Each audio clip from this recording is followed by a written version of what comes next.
कोणत्याही महान राजाची गोष्ट ती काही सिंहासनापासून सुरू होत नाही. ती सुरू होते त्यांच्या बालपणापासून, त्यांच्या शिक्षणापासून. तर आज आपण छत्रपती शिवाजी महाराजांच्या जडणघडणी मागे असलेल्या त्याच पायाभूत शिक्षणाबद्दल बोलणार आहोत, ज्याने पुढे स्वराज्याचा मार्ग निश्चित केला. तर मग विचार करण्यासारखा प्रश्न आहे की एक महान राजा नक्की घडतो कसा? फक्त जन्मानेच कुणी राजा होतो का? तर नाही. ह्याचं उत्तर ना त्यांना मिळालेल्या विशेष संस्कार आणि शिक्षणामध्ये दडलेलं आहे. आणि या संपूर्ण महान कथेचा पहिला अध्याय सुरू होतो तो एका अत्यंत दूरदृष्टी असलेल्या व्यक्तीपासून. खरं तर ते होते या शिक्षणाचे मुख्य शिल्पकार, दुसरे तिसरे कोणी नसून शिवरायांचे वडील शहाजीराजे. जरा डोळ्यासमोर चित्र उभं करूया.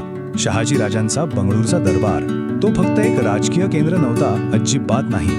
तिथे विद्वान आणि कलावंतांची अक्षरशः मांदियाळी होती. आणि याचं कारण काय माहितीये? खुद्द शहाजीराजे स्वतः संस्कृतचे गाढे पंडित होते.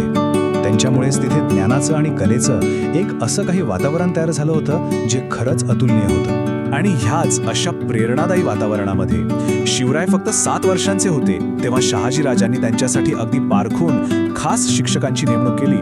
आणि इथूनच एका भावी राजाच्या औपचारिक शिक्षणाला खऱ्या अर्थाने सुरुवात झाली. बरं, आता शिवरायांच्या प्रशिक्षणाच्या पहिल्या आणि खूप महत्त्वाच्या भागाकडे वळूया. हा भाग होता त्यांच्या बौद्धिक विकासाचा, म्हणजे संस्कृती आणि राज्यकारभाराची सखोल समज निर्माण करण्याचा. आणि आश्चर्याची गोष्ट म्हणजे अगदी कमी वेळात शिवराय लिहिण्या वाचण्यात एकदम तरबेज झाले.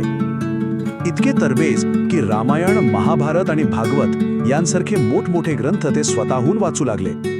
विचार करा, ही फक्त अक्षर ओळख नव्हती, हा होता मूल्यांचा आणि आपल्या इतिहासाचा थेट परिचय.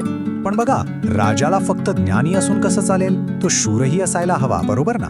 आणि म्हणूनच शिवरायांच्या शिक्षणाचा दुसरा अत्यंत महत्त्वाचा स्तंभ होता शौर्याची उपासना, म्हणजेच शस्त्रास्त्रांचं कठोर प्रशिक्षण. शहाजीराजांनी जे निष्णात शिक्षक नेमले होते ना, त्यांनी मग शिवरायांना सगळं शिकवायला सुरुवात केली. घोड्यावर बसण्यापासून ते कुस्ती खेळण्यापर्यंत, दांडपट्टा फिरवणं असो किंवा तलवारबाजी. थोडक्यात काय तर ज्ञानाच्या जोडीला शक्तीची उपासनाही सुरू झाली होती. आणि हे सगळं किती कमी वयात झालं असेल याचा अंदाज आहे? फक्त 12. हो, वयाच्या अवघ्या 12व्या वर्षी शिवराय ज्ञान आणि शस्त्र या दोन्ही गोष्टींमध्ये पारंगत झाले होते. ही खरोखरच एका असाधारण प्रवासाची फक्त सुरुवात होती. चला आता त्यांच्या आयुष्यातल्या एका निर्णायक वळणावर जाऊया. एक असा क्षण जिथे एका विद्यार्थ्याचा प्रवास आता एका प्रशासकाच्या भूमिकेकडे सुरू होणार होता. म्हणजे पुस्तकी शिक्षण संपून ते प्रत्यक्ष अनुभवात उतरवण्याची वेळ आली होती. तर झालं असं, आदिलशहाने शहाजीराजांना एका मोठ्या मोहिमेवर पाठवलं. मोहीम होती कर्नाटकातल्या नायकांची राज्य जिंकण्याची. ही खूप मोठी आणि तितकीच महत्त्वाची लष्करी जबाबदारी होती. आणि याच मोहिमेवर निघण्याआधी शहाजीराजांनी एक असा निर्णय घेतला ज्याने पुढे इतिहासच घडवला. त्यांनी काय केलं तर तरुण शिवरायांना आणि जिजाऊंना थेट पुणे जहागिरीचा कारभार सांभाळायला पाठवलं. हे फक्त जागा बदलणं नव्हतं, ही होती त्यांच्या शिक्षणाची पहिली आणि सगळ्यात मोठी परीक्षा. आणि ही जबाबदारी किती मोठी होती याचा अंदाज त्यांच्यासोबत दिलेल्या सरंजामावरूनच येतो. विचार करा, हत्ती, घोडे, पायदळ, खजिना, एक स्वतंत्र ध्वज आणि या सगळ्यांपेक्षा महत्त्वाचं काय तर विश्वासू प्रधान, शूर सेनानी आणि नामांकित शिक्षक. एका तरुण मुलावर दाखवलेला हा केवढा मोठा विश्वास होता, नाही का?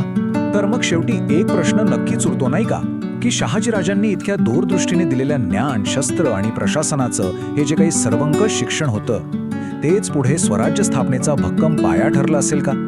या प्रशिक्षणाच्या वारशावर खरंच विचार करायला लावणारा हा प्रश्न आहे.